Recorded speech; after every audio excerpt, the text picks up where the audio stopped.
Մարդկանց կյանքը, ինքնորոշման իրավունքը բառացիորեն փոխարինվեց գազով և նավթային պայմանագրերով։ Երբ որ միջազգային դերակատարները տեսնում են, որ սեփական ժողովրդի շահերը ներկայացնող իշխանությունները ազգային շահով չեն առաջնորդվում։ Ցավալիորեն դեռևս պիտի արձանագրենք, որ վարչապետի պաշտոնը զբաղեցնում է մի մարդ, ով ուղղակի չի խոսում Հայաստանի ժողովրդի շահերից եւ մեր երկրի շահերից։ Ասում են՝ լսեք, դուք մեզանից ինչ եք ուզում։ Ձեր ղեկավարը չի եկել ասել, որ Արցախն Ադրբեջանն է, փակում ենք այդ էջը, թող արցախցիները գնան իրենց համար բանակցեն, ինչ կստացվի։ Երբ մենք գնում ասում ենք մենք գերիների օրակարգ ունենք, ասում են դուք վստահ եք, որ այդ օրակարգը Հայաստանի Հանրապետության օրակարգն է, որովհետև ձեր անունից բանակցողները այդ օրակարգը չեն դնում որպես առաջնային օրակարգ։ Իշխանությունները այսպես կեղծ օրակարգեր են բերում, որպեսզի իրենց անգործությունը, ուշած սխալներ ակնհայտ չերևան, դրանցից մեկը մեղրի հարցն էր։ Ասում է 91 թվականից Արցախը հանձնված էր։ Բայց 91 թվականից մեզ չէին ասում, որ մեր տրամադրությունը չընկներ։ Իրահույսն ինչի վրա, որ մեր ժողովուրդը պիտի կարծի, որ Արցախը մեղրին տարիներ, տասնամյակներ շարունակ հանձնված էր, բայց Ալիևն ասում էր, մինչև Նիկոլը չգա իր ձեռքով չտա այդ բանտիկը վրան դրած, ինքը չի ընդունելու։ Ես չգիտեմ ուրիշ որևէ տեղ, որտեղ կապիտուլյացիան ներկայացվի որպես հանճարեղ մի process, հիմա իրենք ինչ են ասում, հիմա ենք մենք անկախանում, հիմա ենք մենք ինքնիշխանություն ձեռք բերում։ Նա անոնսում էր, որ մենք պետք է փոխենք սահմանադրությունը, այն կարմիր զգեստ է մեր հագին, ուլերին խրտնացնում ենք, ինչ պետք է անել, որպեսզի կանգնեցնենք այդ ընթացքը, որ երկրի մայր օրենքը չփոխվի։ 15 թվականի սահմանադրությունը ընդունվելիս ինքը ազգային ժողովում կանգնած ասում էր, սա Սերժ Սարգսյանի հակով կարվող սահմանադրություն է։ Հիմա հասկանում եք, ինքը այդ սահմանադրությունը մերժում է, որպեսզի Ալիևի հակով սահմանադրություն կարի։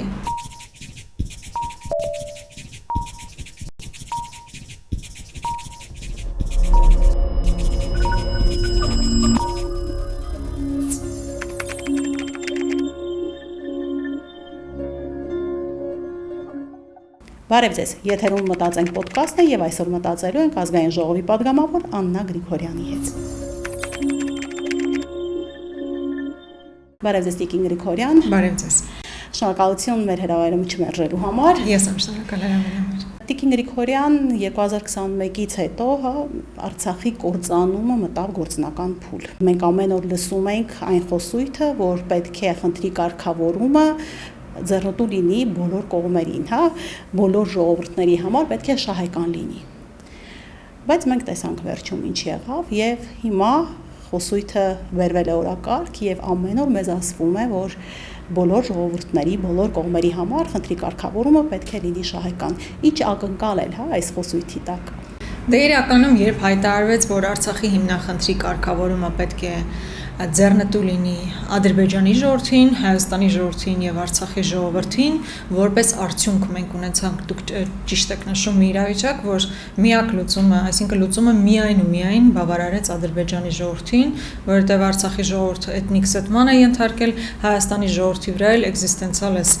վտանգները արկախված են մինչեւ այսօր, այսինքն Նիկոլ Փաշինյանի բոլոր գործողությունների արդյունքում միակ կողմը, որ շահած է դուրս գալիս, բացառապես Ադրբեջանի ժողովուրդն է։ Եվ հիմա էլ երբ իր տարբեր խոսույթներում, օրինակ ապաշրջափակման համատեքստում եւ Նիկոլ Փաշինյանը հայտարարություններ է անում, ինքն ասում է, ես լուծում եմ առաջարկում, որը կբավարարի Ադրբեջանի ժողովրդին եւ Հայաստանի ժողովրդին։ Ունենալով նախադեպը Արցախի հարցով եւ ինքը նման հայտարարություններով էր հանդես գալիս, կարելի է ուղղակի ենթադրել կամ վստահաբար պնդել, որովհետև մենք արդեն փորձն ու ապացույց ունենք այդ հանգամանքի, որ հերթական գործողությունները բերելու են նրան, որ բացառապես եւ միայն Ադրբեջանի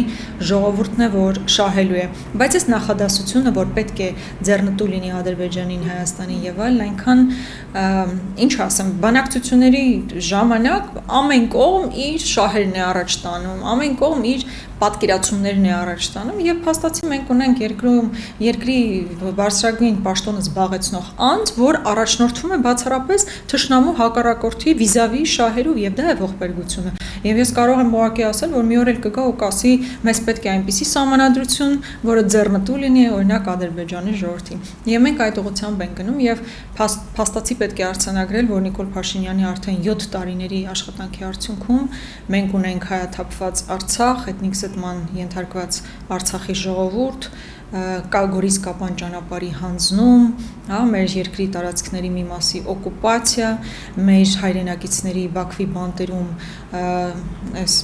դատավարությունը կեղծ եւ շինծու թատերականացված եւ չգիտեմ, այն բոլոր ստորացումները, որոնք մեր մտքով երբևէ չեր անցնի, որ հնարավոր է այս վիճակում հայտնվենք, ավելի նույնիսկ Ադրբեջանի ղեկավարն ու Ադրբեջանի ժողովուրդը չէին պատկերացնի, որ կարող են գտնվել իրենք այդ վիճակում եւ Հայաստանն ու Հայաստանի ժողովուրդը այս վիճակում, բայց քանի կա Նիկոլ Փաշինյանը, այս ամեն ինչը պարզապես իրողություններ են։ Տիկին Գրիգորյան, մեր հանրությունը մեծ ակնկալիք ուներ, միջազգային դերակատարներից, բայց չեք կարծում, որ այս դեպքում, երբ որ միջազգային դերակատարները տեսնում են, որ սեփական ժողովրդի շահերը ներկայացնող իշխանությունները այդքան էլ ազգային շահով չեն առաջնորդվում, այդ դեպքում միջազգային դերակատարների արձագանքը ինչպիսին պետք է լինի։ Ես երկու ֆրագմենտով կանդրադառնամ ձեր հարցին։ Առաջինն այն է, որ ընդհանրապես միջազգային իրավունքը իր կարևորությամբ բավականին ստորադասվել է ուժի իրավունքին ներկա ստեղծված աշխարհակահաղական իրողություններում։ Միայն այն հանգամանքը, թե մենք տեսնում ենք ամենօրյա օնլայն ռեժիմով ինչ է տեղի ունենում Սիրիայում, երբ փաստացի օնլայն ռեժիմով ցեղասպանություն է իրականացվում եւ չկա այսպես հավաքական այդ ազատ աշխարհի կամ, չգիտեմ, մարդու իրավունքների պաշտպան հանդիսացող մարդկանց կազմակերպությունների եւ երկրների արձագանքը եւ համապատասխան գործողությունները, կարող ենք ասել, որ միջազգային իրավունքը իսկապես իր դերն ու նշանակությունն էականորեն զիջել է ուժի իրավունքին, եւ դա փաստացի մենք մեր մաշկի վրա ենք զգացել։ Երբ Արցախում տեղի էր ունենում էթնիկ զտում, այսպես սովորական Twitter-ի հայտարարությունից անդին որևէ բան տեղի չունեցավ, ավելին Եվրոպական միությունը, որ իբր ջատագովն է, այս բանի մարդու իրավունքների, օրենքի գերակայության եւ ժողովուրդների ընդհանրապես ինքնորոշման իրավունքի, փաստացի Արցախի էթնիկ զտումից հետո էլ Ուրսուլա ֆոն դեր Լայնը գնացել էր Բաքու, Ալիևի հետ ձեռքսեղմումներ էին իրականացվում, գազի նավթի գործարք էր լինում, այսինքն մարդկանց կյանքը, ինքնորոշման իրավունքը բառացիորեն փոխարինվեց գազով եւ նավթային պայմանագրերով։ Այսինքն ընդհանուր առմամբ միջազգային իրավունքը ունի այն դերն ու նշանակությունը, որ ՄԱԿ-ի ձևավորումից հետո առհասարակ ուներ եւ էականորեն զիջել է իր տեղը ուժի իրավունքին։ Բայց երկրորդ հանգամանքն էլ այն է իհարկե, որ որպիսի այդ իրավունքը գործի, որպիսի դու կարողանաս դրան ինչ որ ձև դեռևս այնինչ կա հնարավոր լինի օգուտ քաղել միջազգային իրավունքից, այդ միջազգային իրավունքին դեպի այդ ուղղությամբ գնացող մարդ է պետք։ Այսօր կրկնում եմ, մենք ցավալիորեն դեռևս պիտի արձանագրենք, որ վարչապետի պաշտոնը զբաղեցնում է մի մարդ, ով ուղղակի չի խոսում Հայաստանի ժողովրդի շահերից եւ մեր երկրի շահերից։ Ես հիշում եմ, որ երբ Պրահայի հայտարարությունը եղավ եւ միակ ղեկավարը Հայաստանի փաստացի Նիկոլ Փաշինյանն էր, ով ճանաչեց Արցախը Ադրբեջանի կազմում, մենք գնում ենք խոսում ենք արցախցիների իրավունքների մասին, ինքնորոշման իրավունքի մասին, նրանց բազմաթիվ այլ իրավունքների մասին, ասում են լսեք, դուք մեզանից ինչ եք ուզում։ Ձեր ղեկավարը չի եկել ասել, որ Արցախն Ադրբեջանն է, փակում ենք այդ էջը, թող արցախցիները գնան իրենց համար բանակցեն, ինչ կստացվի։ Եվ իսկապես այդ դիսոնանսը կար, երբ մենք գնում խոսում ենք Արցախի մասին տարբեր միջազգային պատվիրակությունների շրջանակներում, դե պատկերացրեք, պատվիրակության կազմում լինում են նաև ԿՊ-ական падգամավորներ, մենք խոսում ենք ու մեզ ուղիղ հակադարձում էին, ասում են ձեր կողքին նստածը քաղաքական մեծամասնություն է ներկայացնում, Նիկոլինը ներկայացնում, փաստացի իշխող թիմին է ներկայացնում, ասում է Արցախի հարց մի քննարկեք։ Այս վերջերս ԵԱՀԿ նստաշրջանի ընթացքում մեր գործընկերներից Լիլիթ Գալստյան խոսեց մեր ռազմագերիների մասին, թե ինչպիսի վերաբերմունքի են այնտեղ արժանանում եւ այլն։ Ադրբեջանական կողմը խոսեց Հայաստանի ինչ որ ֆաշիստական նկրտումների մասին, պատկերացնում եք մենք ինչ իրողություններում ենք, երբ Ադրբեջանը Հայաստանը արևմտյան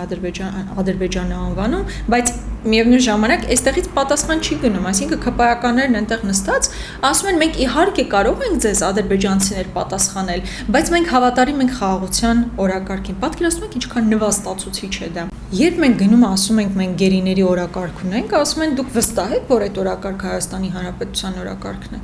որովհետև ձեր անունից բանակցողները այդ օրակարգը չեն դնում որպես առաջնային օրակարգ։ Ու այո, Ռուզանա, ես պետք է վստահաբար պնդեմ, որ բանակցությունների սեղանին չկա այդ օրակարգը։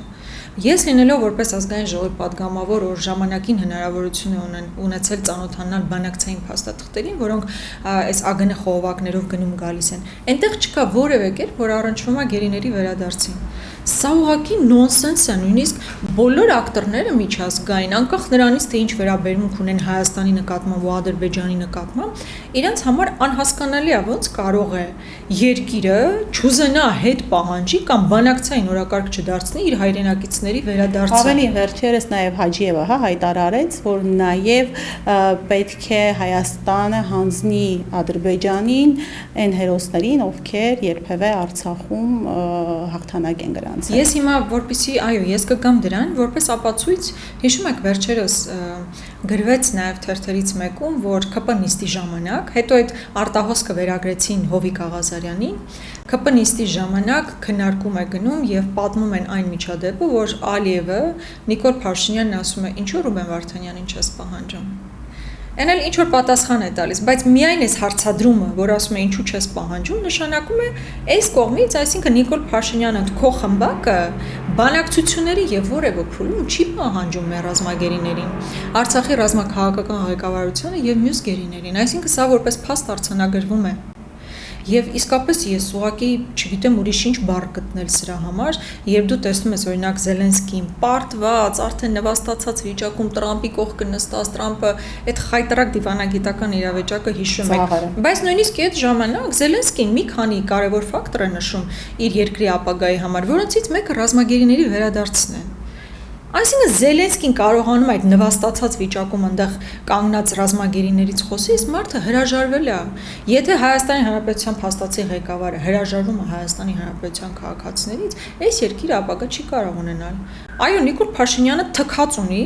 մեր ռազմագերիների վրա, լինեն դա ռազմաքաղաքական ղեկավարությունը Արցախի, թե սովորական Հայաստանի Հանրապետության քաղաքացին։ Այդ տարանջատումներ չկա, որովհետև մեր բոլորը մեր հայրենակիցներն են։ Օրինակ Կապանցի Ալյոշա Խոսրովյանը այդ թվում իր պահանջով կամ իր կոչով, որ ասում էր այդ բրոնի ժլետն ու կասկաները վերցրեք, խմբեր կազմեք, գնացեք, այդ մարդը կամավոր վերակացել գնացել է պատերազմի ընթացքում գերեվարվել է։ Պատերազմի ընթացքում։ Հիմա եթե մի մարդ, որ թքած ունի իր հայրենակիցների վրա, բանտարկում է բոլոր,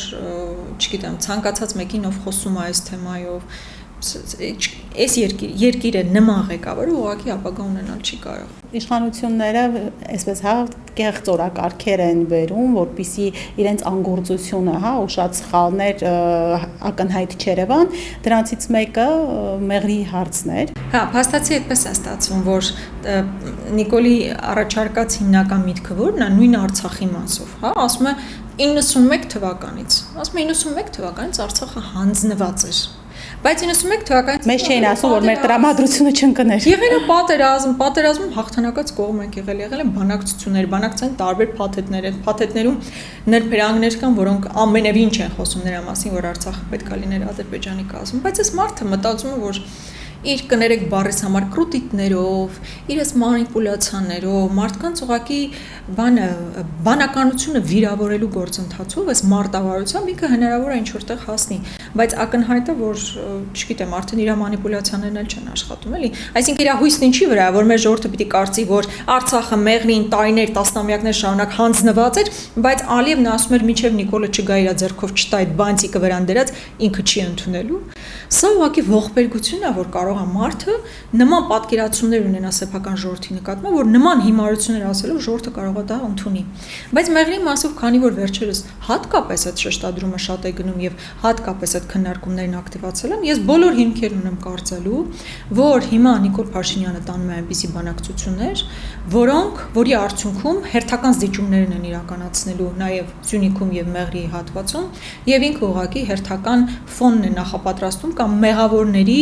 այսպես պիտակավորման գործընթաց է գնում։ Ուրիշ ոչ մի բան, որովհետեւ որպեսզի մեզ լսողներ պատկերացնի, եղել է Մեղրի, այսինքն Նախիջևան Ադրբեջանին կապելու ճանապարհի մասին մշտապես է եղել քննարկում Ադրբեջանում եւ Թուրքիայում։ Իրենք մշտապես են դա ցանկացել, սկսած Դեմիրճյանի ժամանակահատվածից եւ դա կանգ է առվել։ Հետո եղել են տարատեսակ բանակցություններ, օրինակ նախագահ Քոչարյանի ժամանակ մի բանակցային փաստաթուղթ էր քննարկվում, որի արդյունքով դա Քիվեստն է, որի արդյունքով 2001 թվականին է բանակցվել։ Արցախը Լաչինի միջանցքով միանում էր եւ մաս էր դառնում Հայաստանի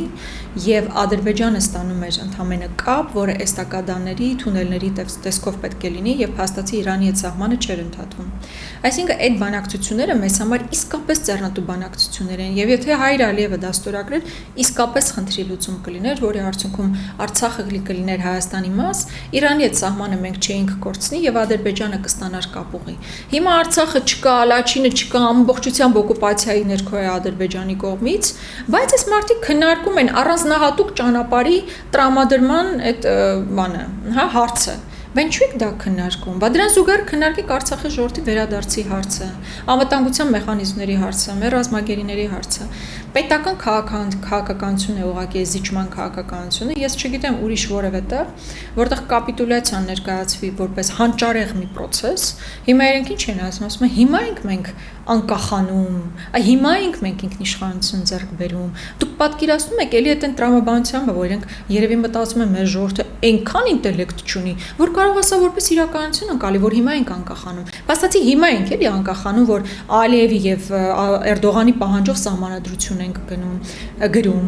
Երբ, չգիտեմ, գործարան է կառուցում օրինակ Երասխում, բայց այդ գործարանը չի կարողանում նորմալ աշխատի, որովհետեւ Ալիևն ասում է, հոп, այստեղ մենք կրակում ենք, գնացեք ձեզ համար ուրիշ տեղ գտեք։ Երբ մեր ճանապարհներն օկուպացված են, տարածքներն օկուպացված են, մեր հայրենակիցները խոշտանգվում են Բաքվի բանտում, հիմա մենք նոր ինքնիշխանություն եւ անկախություն ենք ձեռք բերում։ Սա ուղղակի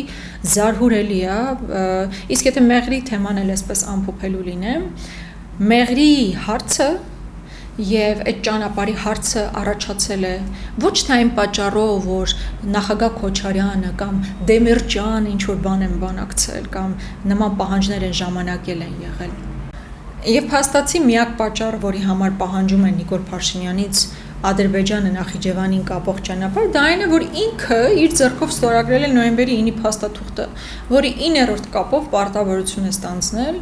ճանապարհ տրամադրել Նախիջևանը Ադրբեջանի կապող։ Ինքն է դա ստորագրել եւ հետեւաբար այդ պահանջն էլ տրվել է, որովհետեւ իր ստորագրած փաստաթղթում նման կետ կա։ Ես հիմա տեսա այս վերջերս էլ Տարոն Չախոյան ընդքո, ասենց անընդհատ տարածում են, բա եթե դուք այն ժամանակ չբանակցեիք, այս հարցը չկար, հասկանում եք, էլի ինչքան պրիմիտիվ, մանիպուլատիվ,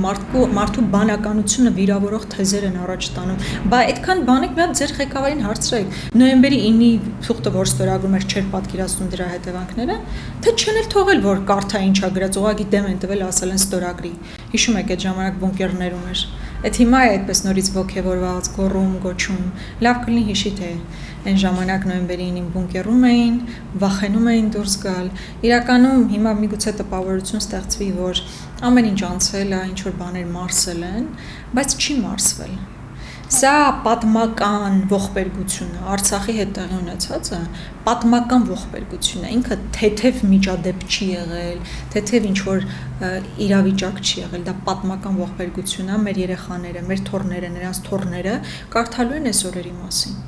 Եվ եթե այս 30 տարվա մեջ մի քանի դեպք են հիշելու, մեկը նաև Արցախի կորուստն ալնելու վատ առումով, լավ առումով Արցախի ազատագրումն ալնելու, վատ առումով Արցախի կորուստն ալնելու եւ անքննելիորեն գրված ալինելու, որ Արցախը կորսվել է, Արցախը հանձնվել է, Արցախը հայաթափվել է Նիկոլ Փաշինյանի կառավարման օրոք։ Տիկին Գրիգորյան Ադրբեջանի պահանջով փորձ է արվում փոխել երկրի մայր օրենքը,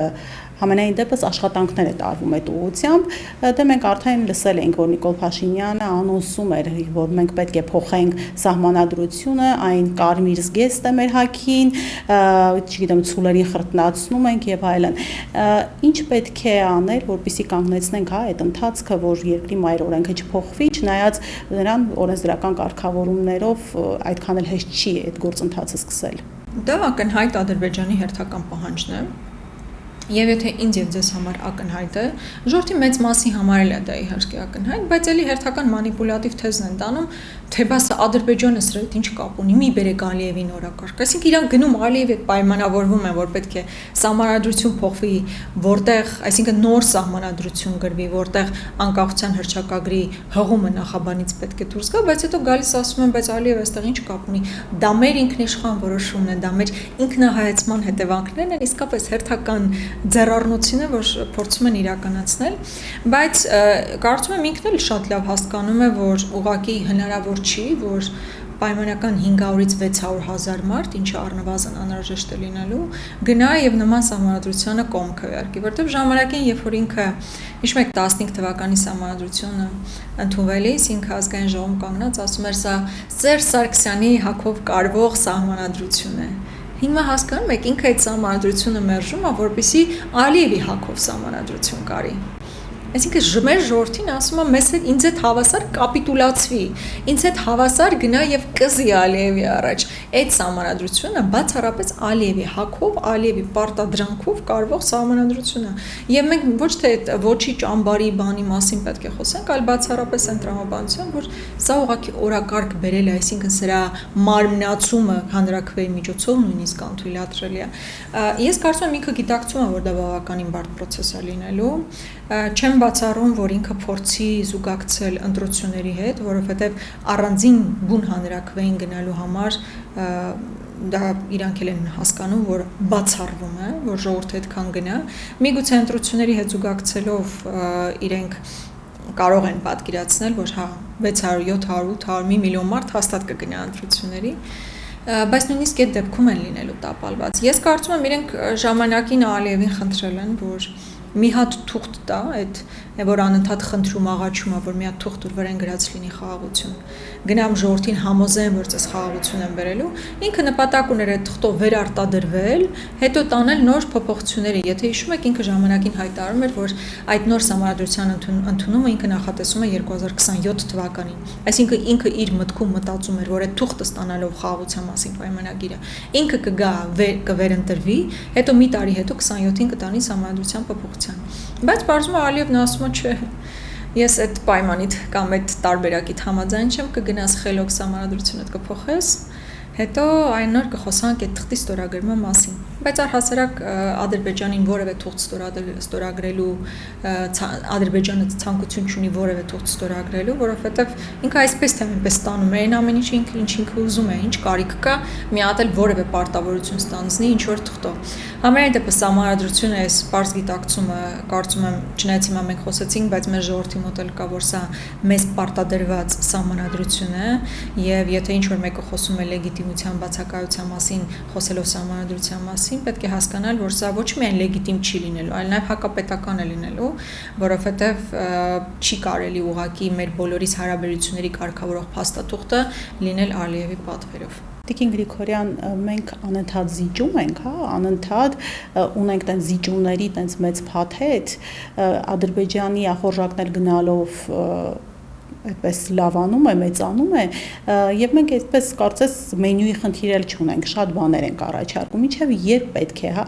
մենք այսպես անընդհատ մենյու առաջարկենք Ադրբեջանի չզսպվող ախորժակին։ Ես ակնհայտորեն տեսնում եմ, որ որևէ կարմիր գիծ չունի Ադրբեջանը,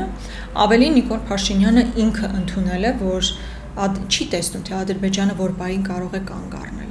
Նիկոլ Փաշինյանը ինքը հասկանում է, իր ասուլիսներից մեկի ժամանակ ասում է, մենք պատրաստ ենք սա էլ զիջել կայունության, անվտանգության, խաղաղության համար, ասում է, բայց ես չգիտեմ Ալիևը հաջորդը ինչ է ուզելու, Ալիևի կարմիր գծերը որն են, Ալիևը կարմիր գիծ չունի։ Մենք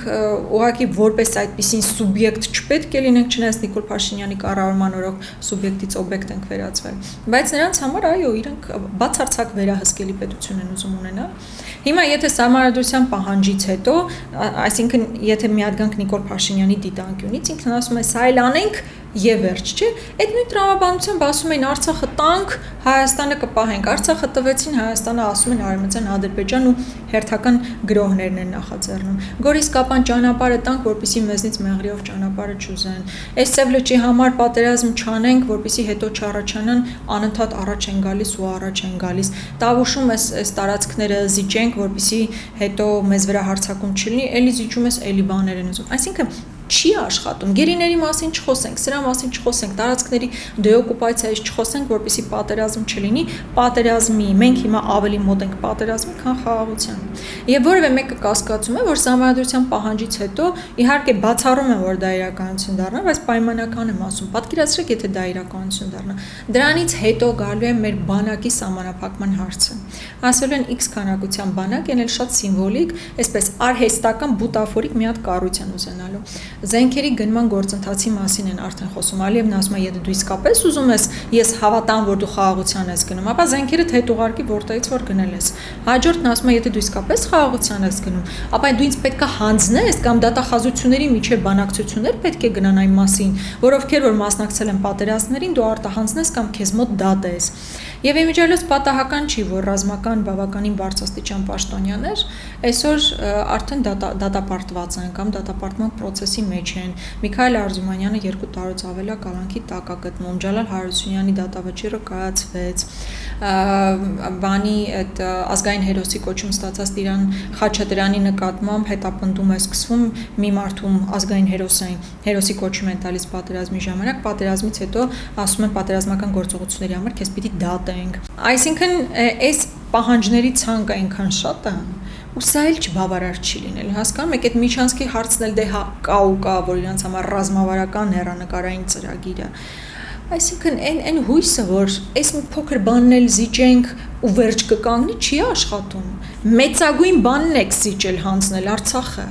Մեր ամենամեծ ոչ միայն մեր ինքնության մասն է, մեր հայրենիքը եւ այլն, այլ եթե այսպես պրակտիկ ասենք, բանակցային դաշտում ամենամեծ խաղաքարտն է եղել։ Դու ուղղակի նվիրել ես այդ խաղաքարտը։ Դրանից հետո հույս ունենաս, որ դու ո՞նց ես դիմագրավելու։ Ո՞նց։ Արցախի ժողովրդի վերադարձի մասին խոսում ենք, ասում են դա իրատեսական չի, բայց դու բանակցային սեղանին ոչինչ չունես տնելու։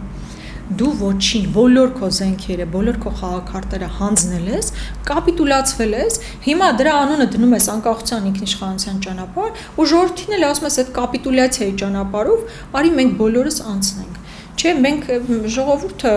իհարկե բոլորը զզվել են, հոգնել են, այս անիմաստ դիսկուրսներից իրական Հայաստան, նոր Հայաստան, չգիտեմ, մարդիկ հոգնել են, որովհետև տարական անվտանգության խնդիր չի լուծվում։ Ոչ միայն անվտանգության խնդիր չեն լուծում, այլ նաև սոցիալական վիճակը գնալով վատանում է։ Ինչքան հարկ կար, բարձրացրեցին, դրա հետ գումարած իրանց այդ ցոփ ու շվայտ կյանքը։ Այսինքն մենք փաստացի ապրում ենք մի իրավիճակում, երբ մեր անվտանգությունն ուղղակի սրված է, մարդն իրեն անվտանգ մեր երկրում չի զգում, ակնհայտորեն ստորացված է, որովհետև մեր տարածքներն օկուպացված են, մեր հայրենիքի մի մասը ամբողջությամբ հանձնված է, իսկ մեր հայրենակիցներն էլ հիմա դատվում եւ խոշտանգման են ենթարկվում Բաքվի բանտում, դրան զուգահեռ ոչ մի ձև իր կյանքը չի լավանում, եւ չնայած նրան, որ իրան հայտարարում են, որ ինքը վարչապետ է, 3 միլիոն վարչապետերից մեկն է, հիմա փաստացի մի վարչապետ Նիկոլ Փաշինյանը եւ խմբակը վարչապետների ցոփ ու շվայտ կյանք է ապրում, այստեղ այնտեղ տարբեր շրջագայություններ են ունենում, իրենք իրենց համար տներ են բանանում, առնում 1, 2, 3 մեքենաներ են առնում, ովքեր ոչինչ չունեն, հիմա ամեն ինչ ունեն, այն հասարակ քաղաքացին էլ ոչ անվտանգ է ապրում, ոչ նորմալ է, լավ չեմ ասում, ոչ նորմալ է ապրում ու տեսնում է այն խայտարական արդարությունը, որ կա մեր երկրում։ Եվ սա իհարկե հանդուրժել հնարավոր չի լինում, չի լինելու, ու գիտեք, եթե տարիների ընթացքում սկզբում մի մասն էր ամբողջությամբ հասկանում ինչ է տեղի ունենում եւ այն քաղաքականությունը, որի ուղղությամբ շարժում է Նիկոլ Փաշինյանը, տարիների ընթացքում այդ ծավալը շատ մեծացել է եւ ես ուղղակի կարող եմ պնդել, որ մեր ժողովրդի բացարձակ մեծամասնությունը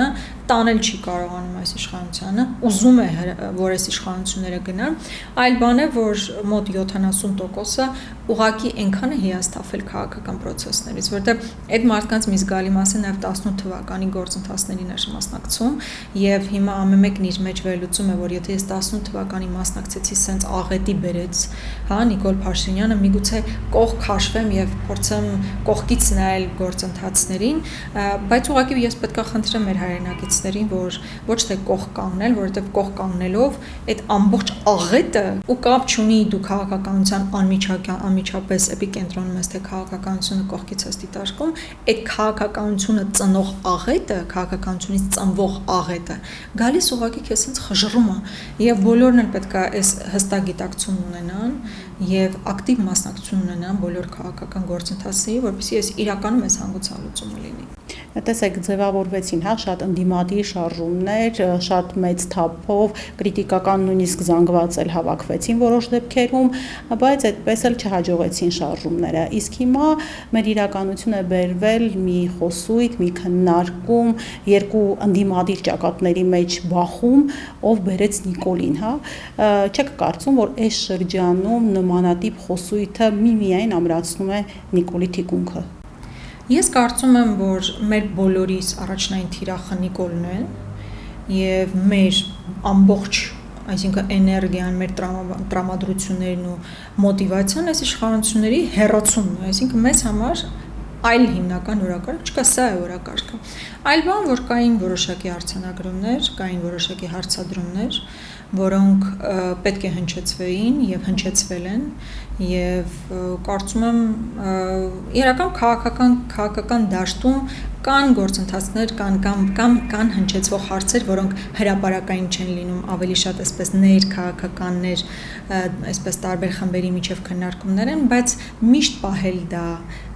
ոչ հրապարակային չի ստացվում եւ հիմա փաստացի մի փուլ էր, որտեղ այդ հրապարակային հարցերը, բոլոր հարցերը հնչեցվեցին, պատասխաններ տարբեր կողմից եղան, բայց փաստացի կարծում եմ սա նորմալ քաղաքական գործընթաց է։ Բայց մեր հիմնական ուղղությունը իհարկե Նիկոլ Փաշինյանն է։ Տիկին Գրիգորյան, այսօր շատ մեր հայրենակիցներ, դրսում ապրող մարդիկ, ովքեր մտահոգ են հայրենիքի ճակատագրով եւ արդեն Հայաստանում բնակվող մեր հայրենակիցները մտածում են ինչ անել եւ այս ապատիկ իրավիճակում չեն գտնում իրենց համար լիդեր կամ քաղաքական ուժ, որը կարող է հեռացնել, օրվա իշխանությանը։ Ինչ կասեք այդ քաղաքացիներին, մեր հայրենակիցներին։ Ես ուղղակի կխնդրեմ, որպեսզի մարդիկ չլինեն անտարբեր։ Սա թիվ 1 կրիտերիան է։ Ու անտարբեր, ես չեմ կարծում մարդիկ անտարբեր են ընդհանրապես մեր պետության եւ պետության ապագայի վերաբերյալ,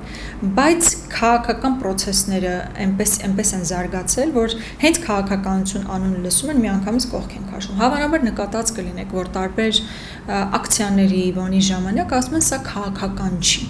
Միշտ ամեն բան է քաղաքական։ Եթե դու գնում բողոքում ես, օրինակ, որ շրջարկը թանկացել է, դա քաղաքական ակցիա է, որովհետև քաղաքական ուժը որոշում է կայացրել, որ իր անարդյունավետ բանը, այդ գործունեության արդյունքում, քանի որ մեծ ճեղք կա առաջացել բյուջեի, քո հաշվին պետքա լցվի։ Դու պետք է ավելի վատ ապրես, որպեսզի ավելի շատ փող մուծես, որ իրենք շարունակեն իրենց հանգիստ կյանքը։ Դա քաղաքական որոշում է, հետևաբար քո հակազդեցությունն էլ քաղաքական հակազդեցություն է։ Բայց նկատած կլինեք, որ շատ հաճախ նույնիսկ երբ ընդդիմադիր падգամավորներից մենք միշտ իրենց կողքին ենք լինում, երբեմն որոշ մարդիկ են գտնում ու ասում են, եկեք սա չքաղաքականացնենք։ Ես հասկանում եմ, որ այդ քաղաքականացվել բառը ինչ որ բան է առաջացնում մարդկանց մոտ վատ կոնոտացիաներ, վատ ընկալումներ, բայց եթե մենք չգանք են գիտակցվան, որ քաղաքականությունը մեզ բոլորովս զբաղվում է, այսինքն այդ կայացված որոշումների հետևանքն ենք մենք բոլորս կրում